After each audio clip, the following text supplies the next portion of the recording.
In this episode, I'll be talking with Scott Beckstead of the Wild Horse Refuge in Colorado. We'll talk about how he's helping wild horses who have been rounded up by the BLM return to a life of freedom.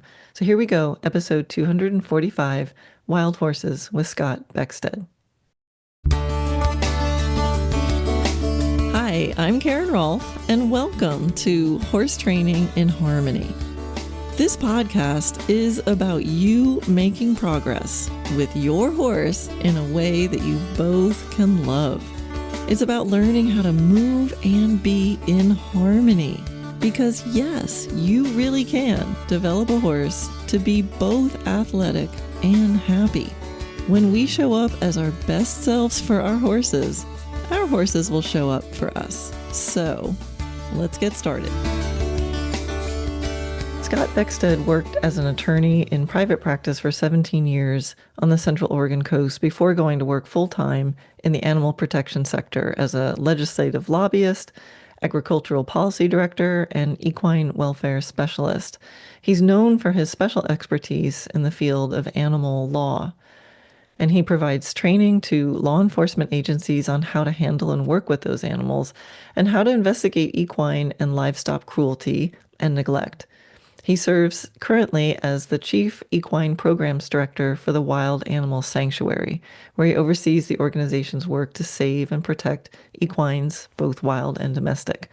I really loved talking with him and hearing how he brings positive outcomes to wild horses who would otherwise have not so positive existences. He exudes passion for horses and all animals, and I think you'll really love meeting him. Hi, Scott. Thank you so much for being here on the podcast. Karen, it's an honor and a privilege, and I'm looking forward to having this conversation. Awesome. Yeah, so we met just recently. You were at Ibericon, the Iberian Showcase at the World Equestrian Center here in Ocala. And I know you did at least one presentation about the Wild Horse Refuge in Craig, Colorado, and I missed them. But when I was going around at the booths and saw you, I'm like, oh, I've got to, follow up. And I was so happy that you were going to join me here, so I get to hear all about it. So I thought maybe we could just start by letting you tell people like what the Wild Horse Refuge is and what your basic role is. Sure. Well, Karen, the Wild Horse Refuge is a privately owned and operated sanctuary for Colorado-born wild horses that have been rounded up by the federal government, put up for adoption. What we do is we work closely with the Bureau of Land Management, or the BLM, to take in those unadopted horses and horses that that may be sale authority horses, which means that they're the ones most at risk from falling into the wrong hands. Our goal and our mission is really to let these wild horses reclaim their freedom and live out the rest of their lives on 30,000 acres where there is abundant water, abundant forage, and where they never have to want for anything else as long as they live. The Wild Horse Refuge is owned and operated by a nonprofit organization called the Wild Animal Sanctuary, which is both the name of the organization and also the name of our flagship sanctuary outside of Denver in Keensburg, Colorado, which is home primarily to large carnivores, big cats, and so forth that have been rescued from bad situations. That's so cool. And so what's your role at the Wild Horse Refuge? I am the Chief Equine Programs Director for the Wild Animal Sanctuary. My primary role is helping to support the work of the Wild Horse Sanctuary, or the Wild Horse Refuge, and really working to promote it among the equine world. That's why you saw me at Ibericon in Ocala last week, and I do a lot of traveling to talk to the equine world and people who support equines, both wild and domestic, about the work that we're doing, and hopefully that translates into raised awareness about the work we're doing, as well as the plight of American wild horses generally, and also hopefully to boost the support of the work that we're doing. That's awesome. I think you're doing a good job. I have increased awareness already. So, I um, appreciate it. That's really my goal is to we want to make sure that people know about this facility and the work that we're doing, and a big part of my message is that this is an example of a solution that is working for wild horses. We are because we are taking unadopted wild horses from the BLM, we're saving the taxpayers millions of dollars because otherwise these animals would be in government holding facilities, being fed and cared for at taxpayer expense. And so, part of my mission is just to make sure that the public knows, as well as important leaders. I've been to Capitol Hill twice now to talk to congressional offices about this operation, and I've just found amazing bipartisan support for this model, and I think the hope is that that this can be looked at by our decision makers as an example of a solution that is working. It's a win for the wild horses, and it's obviously a win for the taxpayers. Yeah, I think this is so important, and this seems to be my year of looking at important issues around horses that aren't always comfortable to look at. So I interviewed a woman, Christina Keim, who wrote a book called Unwanted and was really looking at the horses who, are discarded and get in the slaughter pipeline and all that. And it's a subject that I don't like to look at, but I was really happy I did because she really was bringing awareness. And so what you do is another area that is so important and so important to my heart. And sometimes I don't like to look at it because every time I see images of those beautiful wild horses rounded up and stuck in those holding pens, it just breaks my heart. And everybody listening here to this podcast is a horse lover, and we love being with horses and doing things with them, and the feeling of riding them, and the power, and they heal us, and all of this stuff. And at the end of the day, horses don't owe us anything, and we owe them so much. So I say all the time that, like, we have to love horses more than we love the sport that we do. And right now, I mean, I've been on this journey, and that, like, the relationship with the horse is the most important thing to me. And, like, to even touch a little bit of their feeling of freedom and power and spirit. And I'm thinking, we can't let this world be a world where horses don't live free. Because, like, how can we ever try to touch the freedom and power and spirit of a horse if there's no horses living in freedom where they can have that spirit and power? So I just really appreciate what you do. And it was so wonderful to be able to imagine those horses wild, rounded up, and then brought back to the wild. Yeah. Well, and first, let me express to you my gratitude that you are having these uncomfortable conversations. These are the conversations, these hard conversations about horses and their welfare and what is in their best interest. These are exactly the kind of conversations we need to be having more of, precisely because of the very things that make them hard conversations. I have been an advocate for wild horses since I was an itty bitty little kid. We had horses growing up, and it was always me that was speaking up for horses that were being mistreated, and neglected and so forth. And I have worked as an advocate for wild horses and domestic horses my entire adult life, and that includes when I was an attorney in private practice. I have always uh, tried to be a voice for horses and making sure that we, as the horse lovers, the people who love and appreciate these horses, are always asking what is in the horse's best interest. So again, I really want to thank you for having these conversations because we need more of them. And yes, I mean the wild horse and burro management issue has been controversial going all the way back to the days that led up to the passage of the 1971 Free Roaming Horses and Burros Act. And it's a controversy that involves the competing interests of the vast majority of Americans who love and support the idea of wild horses and burros living wild and free, unharmed, out on our Western public lands and all of the interests that compete for those public lands, primarily the livestock industry, but also mining, energy extraction, recreational users. And the Bureau of Land Management, they have to balance all of those interests when they make decisions around how our public lands are used. Their mandate is to manage our public lands for multi-use, meaning that they may have an area that is designated as a wild horse herd management area, but because of their multi-use mandate, they feel like they also need to allow other uses besides just those wild horses that may live there, and that leads them to make decisions that a lot of people really disagree with, and which is understandable. But again, it's important for people to realize that they are operating within a place where they try to have to draw those balances. Having said all that, I think that what all of us can agree on is that the ideal is to have our wild equines living out on public lands, wild and free, and we should be doing everything that we can, and we should be pushing both the agencies and our members of Congress to make sure that everything that we do with respect to wild horse and burro management is in those animals' best interests.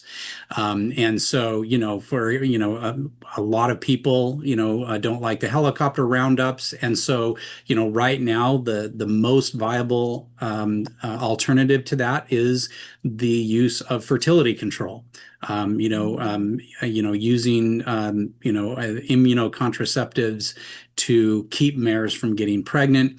Fertility control is used a lot in certain herds. I can, just name them off. The Sandwash Basin herd, which is just 30 miles from the Wild Horse Refuge in northwestern Colorado, but also the Anarchy herd in Utah, the Pine Nut herd in Nevada. These are all herds that are easy to access, and so they are easy to do the fertility control operations on. There are also herds that live, especially in areas like central Nevada, that are just super wild, super hard to approach. And so, for the most part, the BLM continues to rely on helicopter roundups to manage populations in those areas. But I think, again, what we can all agree on is that, we should constantly be looking for ways to manage these animals that allows them to live out there on our public lands where the public can enjoy them and see them and visit them, and live in a way where they are unharmed and they can live wild and free, which is exactly what the Wild Horse and Burro Act was designed to do. That's so awesome. Can I go back a little bit? Because I'm always interested also in people who manage to create a living in their passion. So it says you said you've always been passionate about speaking up for the horses, but you were, a lawyer in private practice. Like, how did you shift from the private practice to now working full time in animal protection? Well, as I said, I've been a horse advocate, but I've also been an animal advocate for my entire life. I love all the animals. I love down to the spiders and snakes and snails and I love them all. I have always really felt a kinship with the animal world, and also sort of an internal mission to always speak up for them. And I love speaking up for what I call the over-hated animals: the coyotes, the crows, the raccoons, the I rats. have a family of crows at my place that I have befriended, and they're now working me for peanuts, and I love it. They're my favorites. Yeah, and it's kind of funny that the animals that have capitalized on human civilization, some species have dwindled or even gone extinct because they couldn't cope with human civilization. But there are certain species that have not only coped, but actually thrived and found ways to actually do better. I mean, think of pigeons in big cities Mhm. and rats, and we've got coyotes living in suburban neighborhoods. And so there are certain species that have really done a great job of adapting to people, and those are the ones we call the pests. Yeah, It's those animals who have said, like, this human civilization thing is really awesome. We get like abundant food, and exactly. and they're the ones that were like, oh, you're just pests. So I love speaking up and I especially, I have a real soft spot in my heart for coyotes. I've always Mm. loved coyotes, and I've always been just amazed at how they adapted to this effort to just exterminate them. I mean, between the federal government and the livestock industry at the turn of the last century, they were like, let's get rid of every single coyote, and the coyotes were like, game on, bring it.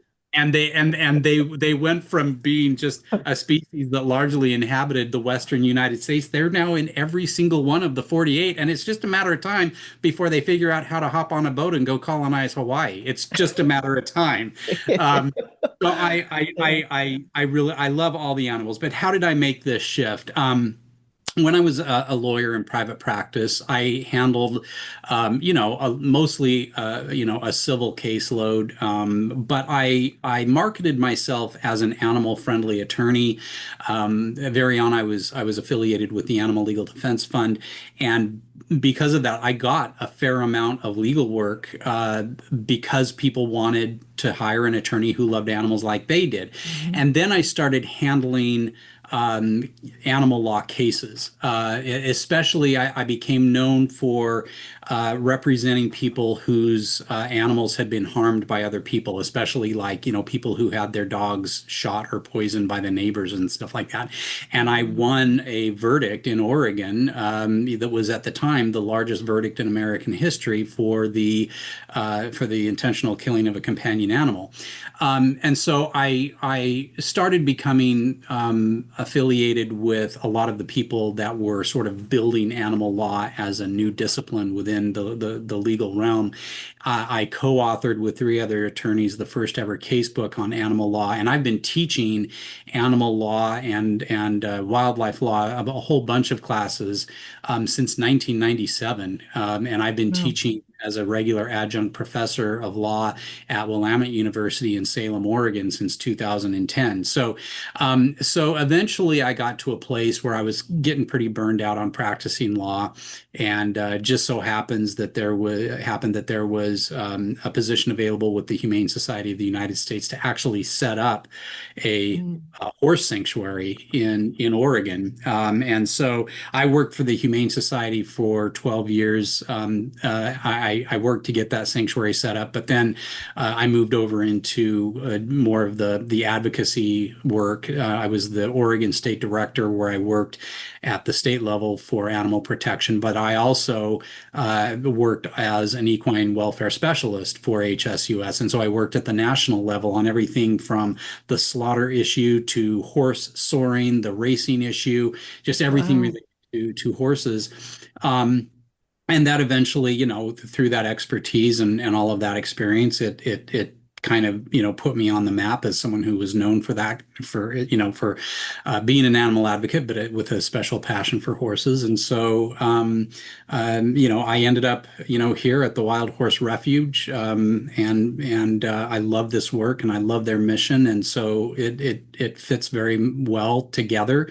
Me and the Wild Horse Refuge. Me as sort of the a voice for the wild horses, and it's just worked out really well. Believe me, what you said, I don't take a single moment for granted of me working for my passion, because I know how many people don't have that opportunity. A lot of people, they feel an issue so passionately, but they're not able to make that their living. And I have been able to make that my Mm. living, and believe me, it is an absolute gift, and one that I am very, very grateful for. Well, it's awesome, and you can hear your passion in your voice as you speak about it, and And it's got to be, I would imagine, pretty satisfying working with the Wild Horse Refuge now because it's not just sort of fighting things that have gone wrong, but you're actually able to move towards something that, like you said, is working. It's like, go here Yeah. instead of stop No, doing this, stop doing so this, you know? yes, it's very impactful work. And again, the mission here is to absolutely have the best interests of these horses that is the center of the mission. That is the whole purpose. And it's all about giving these animals not just their freedom, but actual habitat. And that is the mission of the Wild Animal Sanctuary. It goes for the big cats and the bears at the other sanctuary. The goal here is to take animals that have been languishing in bad conditions and provide them with a natural free roaming life. For these horses, many of these horses sat in government corrals for years, for years.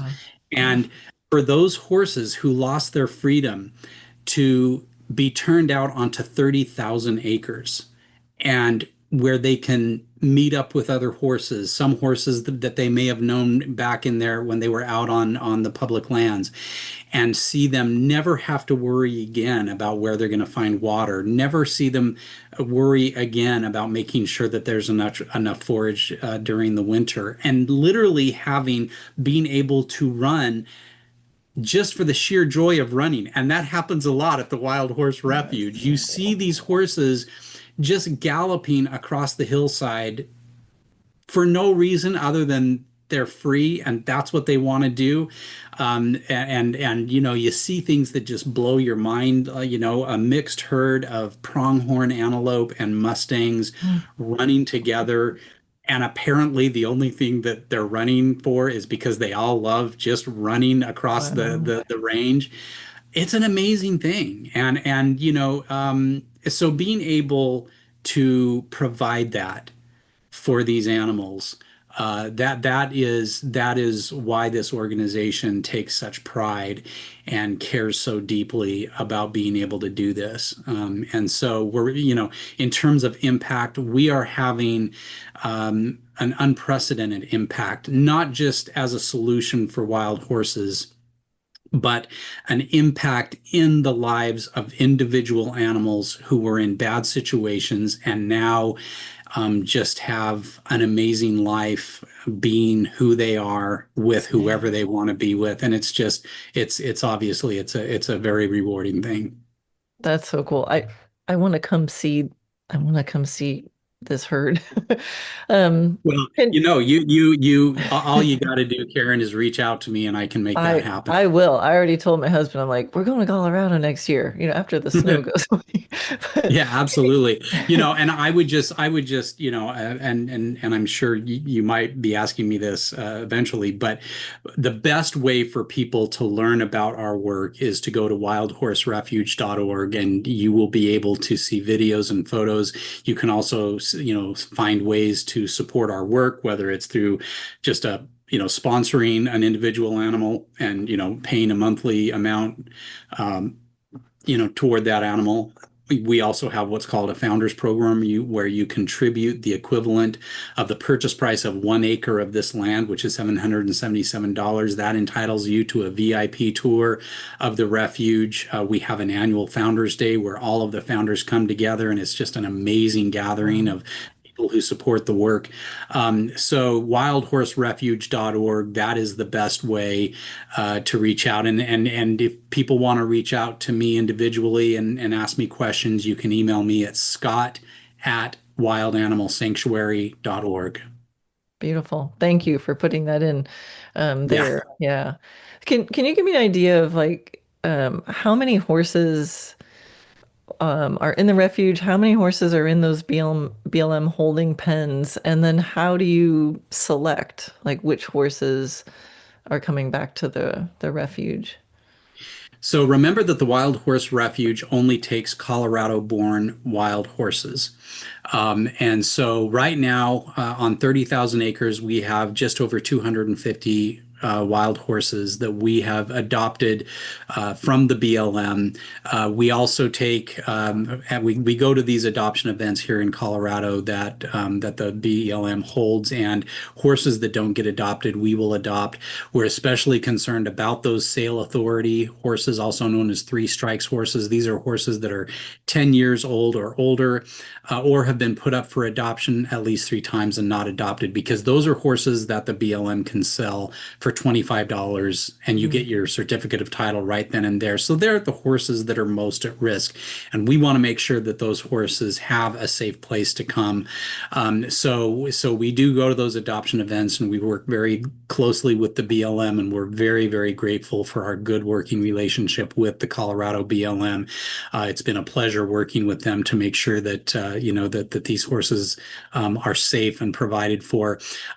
So there are probably by now somewhere close to 60,000 or more wild horses that have been rounded up and removed from Western public lands that are now in privately held holding facilities.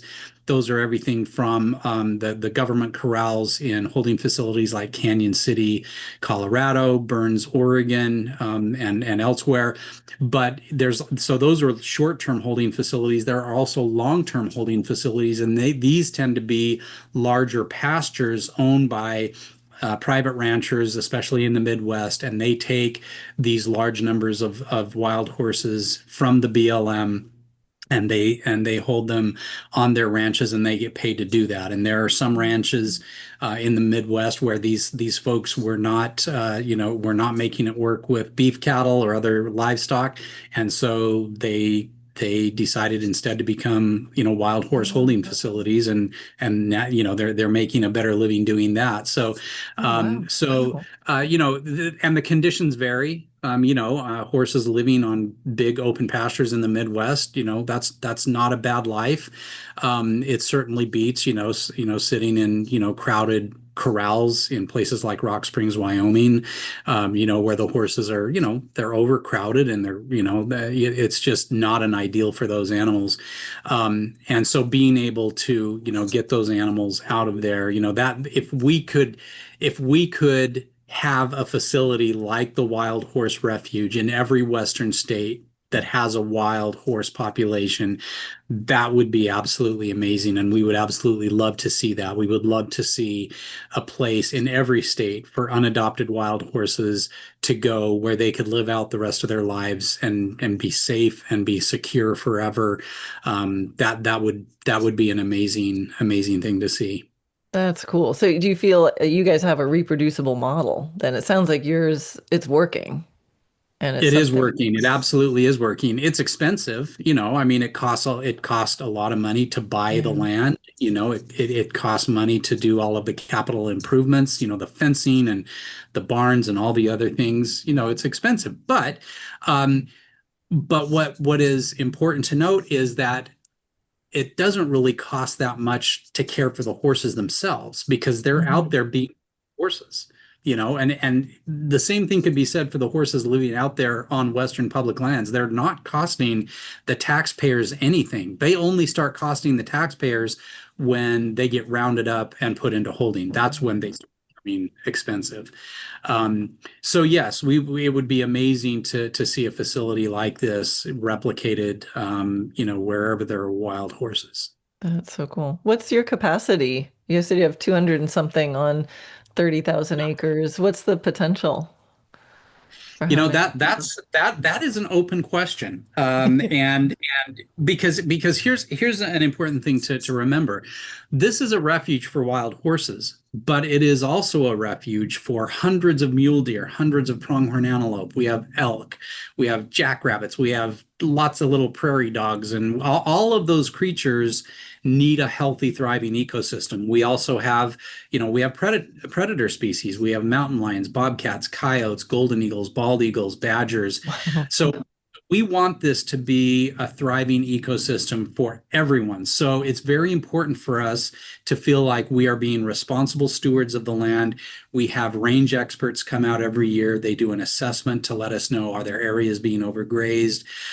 So No, it remains to be seen. We are, I would say, we are not at capacity at this time. We have 250 horses plus all those other wild species, and all of those species are doing amazing. In fact, the greater sage grouse, which is a large chicken-sized a bird, is dwindling. Its population is dwindling across the American West.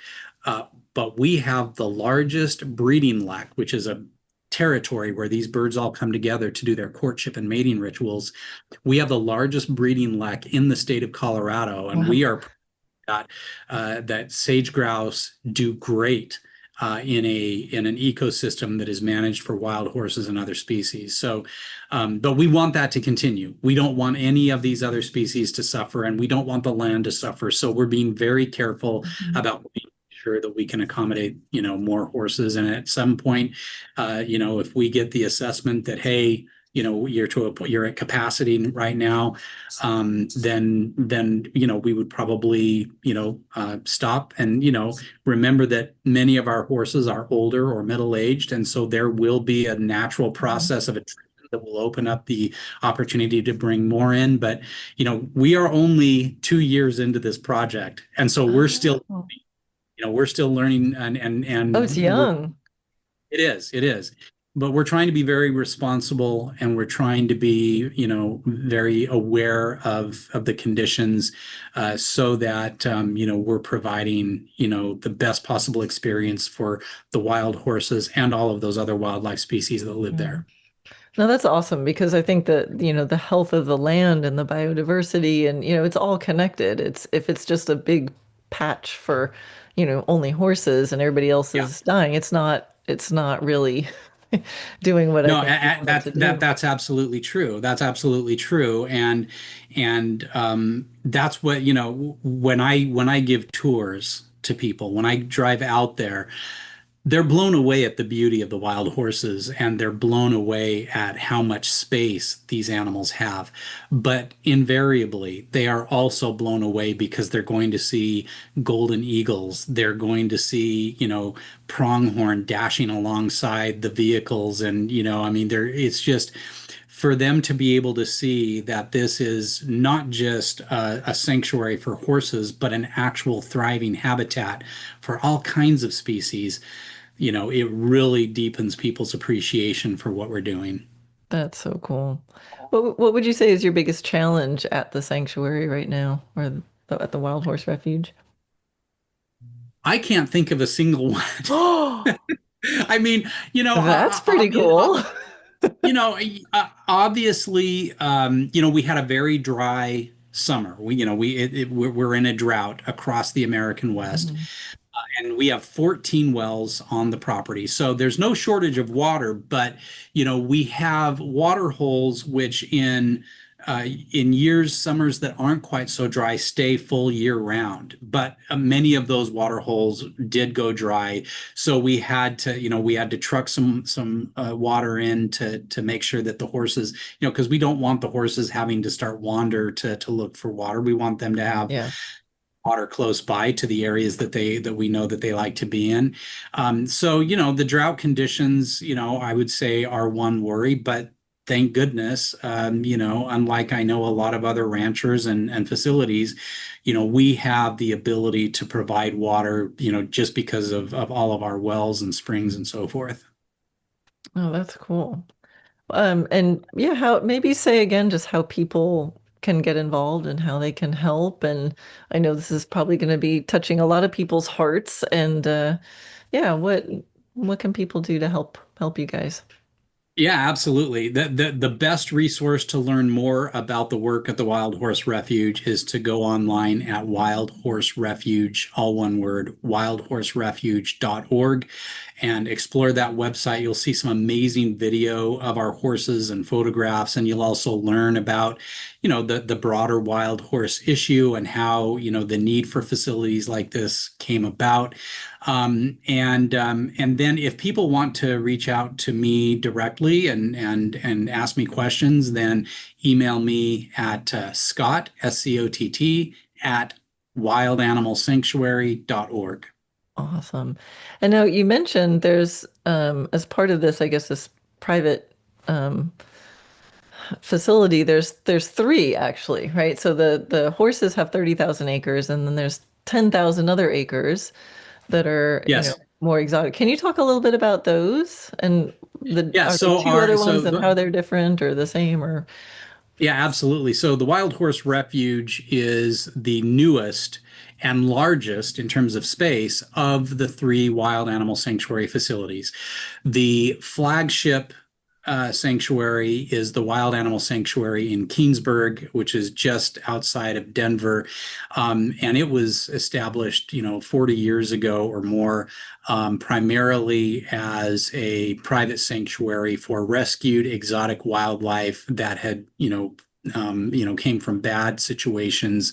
And our founder and director, Pat Craig, has for all of those years, been focused on the mission of getting animals out of bad situations and providing them not just with another cage, but with actual habitat. So, a lot of these animals came from, bad situations with, roadside zoos. And, there was a group of lions that came from Ukraine, a zoo in Ukraine. We have, animals that were rescued after the floods in Puerto Rico. And, these animals came from basically, many of these animals had never seen blue sky. They had never set foot wow. on ground. And so, they are provided not just with, like I said, another enclosure, but with habitat. Sometimes these habitats are hundreds of acres, and these animals can literally just roam all day if that's what they want to do.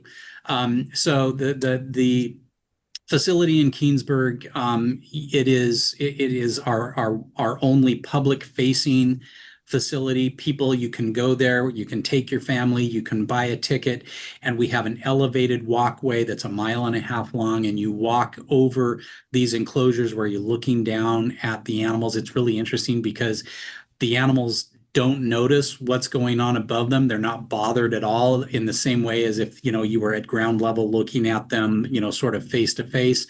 So this gives a really, really great view of these animals and their lives and their habitats that they've been provided with. The second facility is the Wild Animal Refuge outside of Springfield, Colorado, down in the southeastern corner. It is 10,000 acres. If you picture two boxes, there's a large box, and then inside the large box is a small box. That's 2,500 acres that is habitat for carnivores, large carnivores, wolves, bears, tigers, lions. And then the outside of that box is 7,500 acres, and that is home for about 150 wild horses that came from other states. And so they get all of that space to roam and wander, and we have taken other horses from other states into that facility. We are currently at capacity in terms of our wild horses, so we're not in a position to take any more horses at this time. But no, these again, the primary mission of all of these three facilities is to make sure that these animals can reclaim some freedom and have as natural a life as we can possibly give them. I love that. And I just, when you think about some of those animals, and I can't even imagine some of the circumstances they came from. And I mean, I love that even though you made it's public facing, it's the animals have the priority, and then you're going to have to do this weird contrivance to get the humans somehow to be able to see it, where Yes. so many times everything is based on like, let's make it easy for the to be in an air-conditioned space with a nice viewing glass, and then the animals are stuck in that so that the humans can No, look at them. And absolutely. And this is the guiding philosophy. And it's the guiding philosophy not just of the other two sanctuaries, but also of the Wild Horse Refuge. We want these animals to live as free as possible from human interference. So at the Wild Horse Refuge, we want these animals to stay wild. We do not want them to get habituated to people. We have a strict no treats policy. We don't want the horses to look at us as a source of food even. We want them to stay wild. And it's the same for all the other animals. We want as much as possible for them to live a life that doesn't involve people constantly getting in their business and messing with them. We want them to just have a life of peace and freedom. That is so beautiful, and thank you for what you do because yeah, it makes my heart happy to know that someone's out there doing that hard work to make that happen.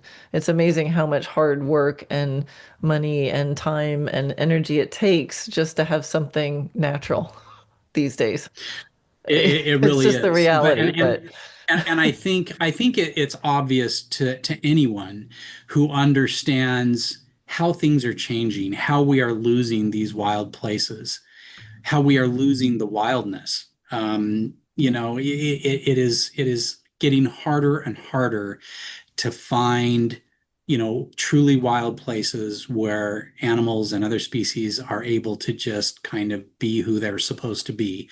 And so that makes this work extra rewarding to have as the central and really only priority to make sure that these animals have a really, really great experience for the rest of their lives, whether they are wild Mustangs at the Wild Horse Refuge, whether they are lions and tigers and bears and wolves and jaguars and foxes at the other facilities. The whole point is let them be who they are in an area where they don't have to worry about anything. love it, love it. And I just want to say out loud the amount of self-control it took me to not interrupt you and say, "Oh my," every time you said lions and tigers and bears. Yeah, I mean, well, I'm it like biting my tongue. kind of rolls off the tongue, doesn't it? It does. So twice now I've been able to not say it. So, but I had to say You it should then. have. You should have. It would have been the perfect little. Anyway, thank you so much, Scott, for sharing all that. I'm so glad I went ahead and connected with you, and I'm so glad you popped on this. And I am really looking forward to meeting you in person again, hopefully out there where we can gaze upon a herd of happily galloping horses or horses that are doing whatever they want to do. Exactly. And Karen, I want to thank you first for having me as a guest on your show, but I also want to thank you for the incredible work that you're doing for your love of horses, and as we've talked about, for having the sometimes uncomfortable conversations that we need to Yeah, have to make the world a better place for these animals that we love so much. awesome. Thank you. Thank you.